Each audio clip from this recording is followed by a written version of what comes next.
Kızımı düşünüyorum. Kızım yanımızda yoktu. Hani ona nasıl açıklayacağız durumu? Oğlum donup kaldı o esnada, yani ağlayamadı. Sonra cenazeyi teslim, yani hani vefat haberini alıyorsunuz, zaten dünyanız başınıza yıkılıyor. Ama arkasından o acınızı da yaşatmıyorlar size. Biz cenazeyi teslim almak istiyoruz diyoruz. Nereye defnedeceksiniz cenazeyi dediler. İstanbul'a dedik.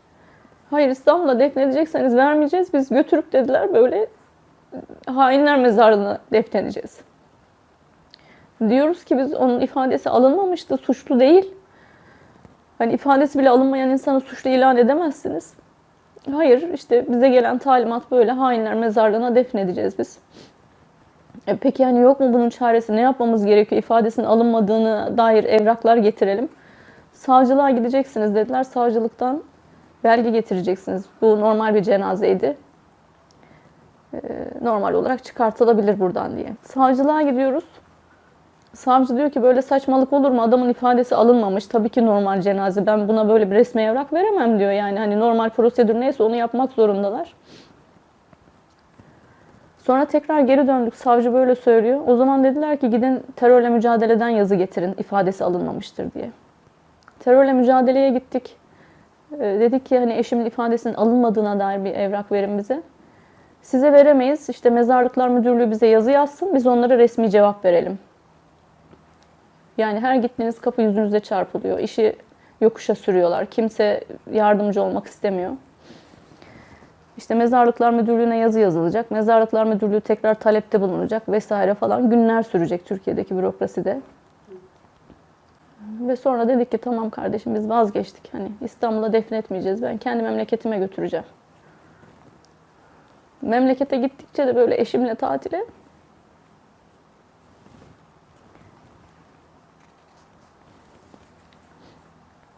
yağmur yağdığı zaman böyle yağmur izler ve derdi ki beni köyümün yağmurlarında yıkasınlar. Sonra köyün mezarlığını gösterip esprisine şuraya da defnedersiniz derdi.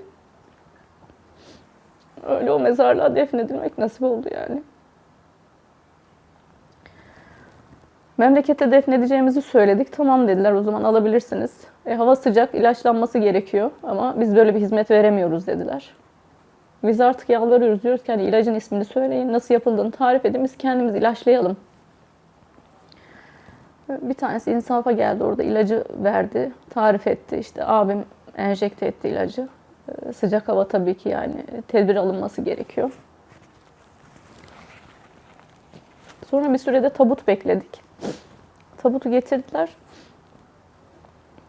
İşte dikkatimizi çekti. Hani bu tabut dedik farklı, ebatı farklı, görüntüsü farklı. Neden böyle bir tabut getirdiniz? Çok uzun bu tabut. Hani arabaya sığdırmakta zorluk çekeriz. Üstünde İstanbul Büyükşehir logosu olmaması gerekiyormuş. Büyükşehir Belediyesi böyle bir hizmet vermiyor size. Onun için farklı bir tabut, hani logosuz bir tabut bulabildik dediler. Cenaze aracı zaten vermediler. Hani eşim açığa alınmıştı ama hala devlet memurluğu devam ediyordu ve böyle bir durumda belediyenin hizmet veriyor olması gerekiyor. Ama onu da çok gördüler yani. İşte o şekilde teslim aldık cenazeyi. Kendi imkanlarımızla memlekete götürdük ama bu sefer de gidene kadar böyle diken üstünde, acaba jandarma çevirir mi, bir problem çıkar mı? Memlekette babamlara haber verdik. Mezar yeri hazırlayacaklardı onlar. İşte belediye, onlar da başvurmuşlar. Ama belediye kepçe hizmeti vermemiş. Ücretli bir kepçe tutup öyle halletmişler, mezar yerini hazırlamışlar. Gittik işte böyle. Sonra cenaze yıkandı. Biz görüştük, helalleştik. Ama çok zayıflamıştı eşim. O 13 gün içerisinde. Gördüğüm hali çok zayıftı yani. Bir de ben demiştim ki cenaze yıkanırken hani saçlarından ve tırnaklarından örnek alın. Hani ileride belki ola ki yeniden bir otopsi falan yaptırmak gerekebilir. Çünkü adli bir durum bu. Suçların yanına kâr kalmasını istemiyoruz. Tırnak ve saç örneği alın yanınıza. Ben onları saklayacağım demiştim. Ve bana dediler ki hani tırnakları o kadar dipten kesilmişti ki kesilecek yer bulamadık yani. Çok zor şartlarda yanlarından falan kesmeye çalıştık ki eşim tırnaklarını kesmez normalde. Böyle uzayanları kopartır falan. Nezarethanede de 13 gün boyunca kaldı. 13 gün boyunca bu insanların tırnakları hiç mi uzamıyor? Ama dipten kesilmişti yani eşimin tırnakları. Kefenlendikten sonra sadece yüz kısmını açmışlardı. Ben sadece yüzünü gördüm. Böyle acı bir gülümseme vardı yüzünde. Bu şekilde helalleştik. Arkasından defnedildi işte. Defin sırasında şöyle bir durum olmuştu o zaman da. Normalde köyde imam vardı ama o imam da imamın kız kardeşi daha doğrusu birilerini herhalde ihbar etmiş falanca da terör örgütü üyesi diye. Onun için biraz böyle sıkıntı çekebiliriz diye tayin istemiş gitmiş. Daha yakın yani birkaç gün öncesinde tayin isteyip gitmişti. Onun için köyde imam yoktu zaten. Ama imam olsaydı da cenaze namazını kıldırmayacaktı. Çünkü Diyanet'ten öyle bir yazı gelmiş. Cenaze namazı kıldırılmaması diye bu tarz kişilerin. Onun için bir akrabamız kıldırdı cenaze namazını. Ama ben o tarz insanlara eşimin cenaze namazını kıldırmak nasip olmadı diye düşünüyorum. Allah nasip etmedi öyle insanların cenazesini kaldırmasına izin vermedi. Elhamdülillah diyorum yani. Defnedildikten 2 gün sonra işte köyün muhtarını ilçenin savcısı çağırmış. Savcısıyla kaymakam. Böyle bir cenaze gelmiş, neden haberdar etmedin bizi diye. O da ben demiş, bilmiyorum, her gelen cenazeyi yani ölüm belgesi olan herkesin defnedilmesine izin veriyoruz. Böyle bir prosedür yok normalde. Ama bu farklıydı. Neden haber vermedim? Ben demiş bilmiyordum demiş böyle bir şey olduğunu. Ben o zaman o kadar korkmuştum ki hani dedim artık mezarından da herhalde çıkartıp başka bir yere defnedecekler. O eziyeti de yapacaklar. Çok korkunç günlerdi yani. Kızım mesela kabullenemedi o dönem. Hani sürekli her yerde ağlayan insanlar var. Hep kaçmayı tercih etti yani. İşte mezarlığa ben zoraki birlikte götürdüm kabullensin diye. Bayağı büyük bir travma atlattı yani. İşte sonrasında İstanbul'a döndükten sonra ben ona psikolojik destek aldırdım. Eve geldiğimiz zaman ben evimi tanıyamadım yani. Evi öyle bir aramışlar ki taş üstünde taş kalmamıştı. Her şeyi dökmüşler, mutfaktaki eşyalar. Yani her şeyi aramışlar. Bazanın içi, gardıropların içi hepsi boşaltılmıştı dışarıya. Ayakkabılarla girmişler zaten. Kırık dökük falan yoktu ama benim bir tane tek taş yüzüğüm vardı. O kayıp yok yani. Kutusunu açmışlar. İçinde böyle kapakları açık. Yüzüğüm yok. Ve balkondaki saksılara varana kadar dökmüşler topraklarını yerlere. Yani evin içerisinde ne buldunuz ki balkondaki saksının içinde ne bulmayı umuyorsunuz? Ben anlam veremedim bir türlü. Hani böyle bir muameleyi hak etmediğinizi düşünüyorsunuz. Bunca zaman devletinize, milletinize hizmet etmişsiniz. Yani ben öğretmenlikte gecem gündüzüm kendi öğrencilerim olmuştu. Öğrencilerimde bütün tahammül sınırlarımı kullanıyordum. Eve geldiğim zaman kendi çocuklarıma tahammülüm kalmıyordu. Site içerisinde benim öğrenci velilerim vardı. Bu süre içerisinde öğrenci velilerim selamı sabahı kestiler. Ben selam veriyordum inip çıktıkça. Yani her gün arayan insanlar, çocuklarıyla ilgili rehberlik yapmamı isteyenler, okulla ilgili ricada bulunanlar vesaire. Onlar gitmişler, yerine böyle hiç selam sabah vermeyen insanlar gelmişler. Bazen böyle nefsim konuşuyor, boşunaymış diyorum, hak etmiyorlarmış diyorum. Ama sonra diyorum ki tekrar yok diyorum, sen onu Allah rızası için yapmıştın. Kimse için, kimsenin takdiri, tatifi için yapmamıştın. Böyle, hatta o kadar ileri gitmişler ki başka birisinden duymuştum. İşte ben çocuğumu okula götürüp getiriyorum. Hatta böyle yağmur kar olduğu zaman sitedeki çocuklar da ıslanmasınlar diye onları da alıp arabayla götürüyordum okula. En son bir tanesi şey demiş komşulardan, ya bunlar bu kadar sıkıntı çektiler ama hala bunların çocukları rahat ediyor. Karda yağmurda hala arabayla gidip geliyorlar. Yani bu kadarı bile kıskançlık sebebi olabiliyor maalesef. Yani benim arabayla gidip gelmem bile o kadar çok rahatsız etmiş ki onları. Biz hani böyle tamamen sefil bir hayata düşecektik. Belki cami kenarında dilenci olsaydık çok hoşlarına gidecekti. Ben 23 yıllık devlet memuruyum. Bir arabam olmuş. Yani seni ilgilendirmez bu durum, öyle değil mi? Ama bakıyorsunuz böyle yani hani onca çektiğiniz sıkıntıda destek olmayı bırakın da hala böyle neden sefil olmadılar anlayışıyla yaklaşan insanlar var. Hala bunların çocukları rahat ediyor. Karda yağmurda arabayla okula gidip geliyorlar diye bunun konuşmasını yapıyor insanlar. Eşimin kalan eşyalarını almak üzere terörle mücadeleye gittik biz. Gittiğim zaman eşimin eşyalarını teslim ettiler. İmza tutanağı hazırlamışlar. Dediler ki kontrol edin, bunları imza atacaksınız. Baktım tutanakta eşimin kırık gözlüğü yok ve kimliği yoktu. Ben dedim eşimin kırık gözlüğünü almak istiyorum.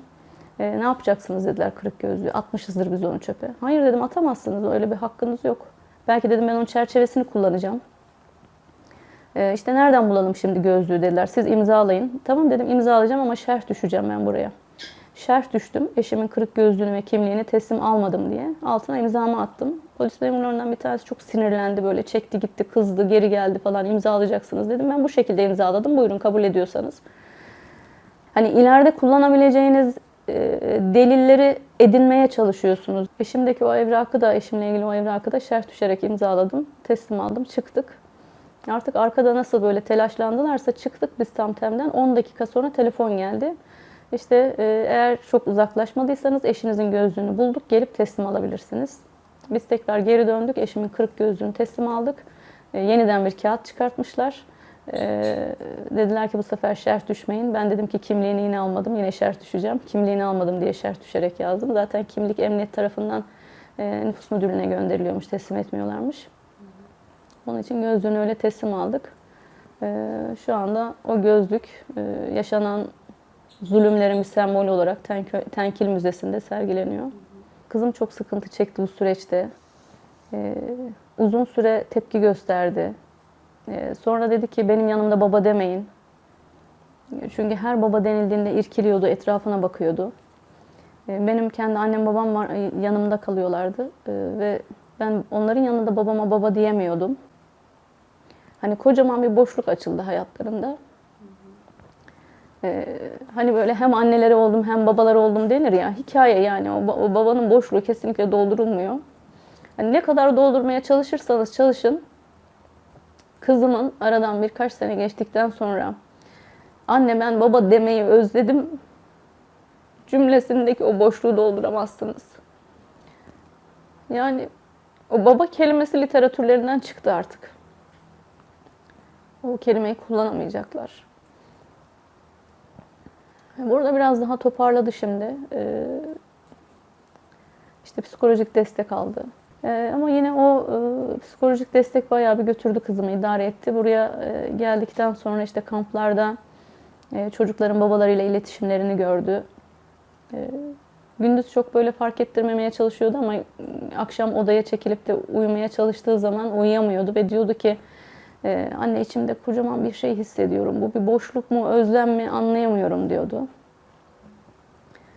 Sonra ben hep onu teselli ediyordum. Diyordum ki hani bir 15-20 yıl daha mı birlikte yaşamak istersin yoksa sonsuza kadar mı birlikte yaşamak istersin babanla? Bu şekilde hani o cennette şimdi sonsuza kadar onunla birlikte olabilme ihtimalimiz var eğer biz de iyi insan olursak diye. Bu şekilde teselli oluyor. Bir gün yine ağlıyordu.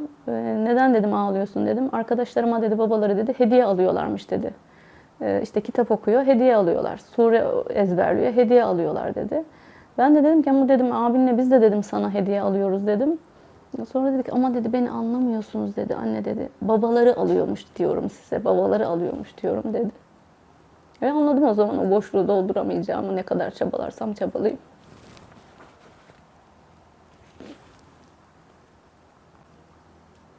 Fatih böyle açmaya çalışıyorum biraz. İşte konuşsun, atlatsın diye. Konuşmaktan hiç hoşlanmıyor. Duygularını paylaşmayı hiç istemiyor. Böyle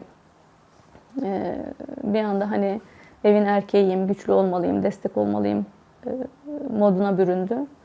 Ben dedim ki hani sizi ayakta tutmak benim vazifem. Senin böyle bir görevin yok. Sen duygularını yaşa. Üzüntünü zamanında at. İleride bunları yaşayamazsan daha büyük bir şekilde patlak verecek. Yine konuşmuyordu. Ben bazen diyordum ki işte ilk dönemlerde çok üzüldüm. Sonra kızgınlıklarım oldu babana karşı. Neden bıraktın gittin, pes ettin? Hani gidene mi zor, kalana mı zor? Sonra dedim pişmanlıklarım oldu. Hani işte hiç birbirimizi kırmasaydık dedim. Sen dedim ne düşünüyorsun? Hani hangi duyguları yaşıyorsun? Ben bunları dedim sürekli hani gelgitler şeklinde bu duyguları yaşıyorum. İşte aynı şeyler anne dedi. Ben dedi konuşmak istemiyorum. Açma bu meseleleri dedi. Öyle artık açmıyoruz yani.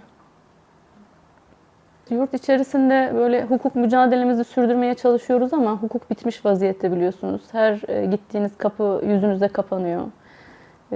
Hani tabii avukat tuttuk, bir şeyler yapmaya çalışıyoruz hukuken elimizden geldiğince ama bir yandan da tabii ki yurt dışında en azından dedim Türkiye'de olan bitenden insanların haberi olsun.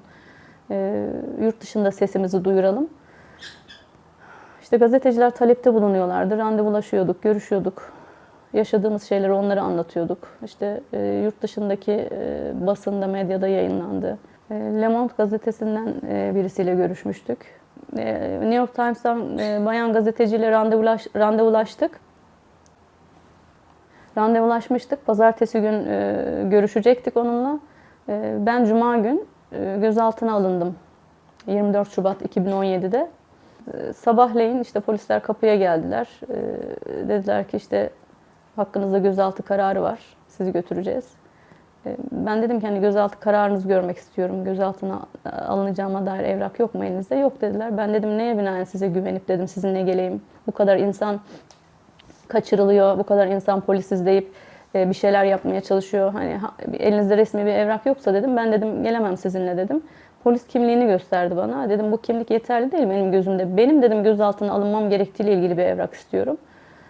Sonra bir zahmet emniyetten WhatsApp fotoğrafı aldı. O WhatsApp fotoğrafını gösterdi bana. O şekilde o fotoğrafla birlikte beni gözaltına aldılar.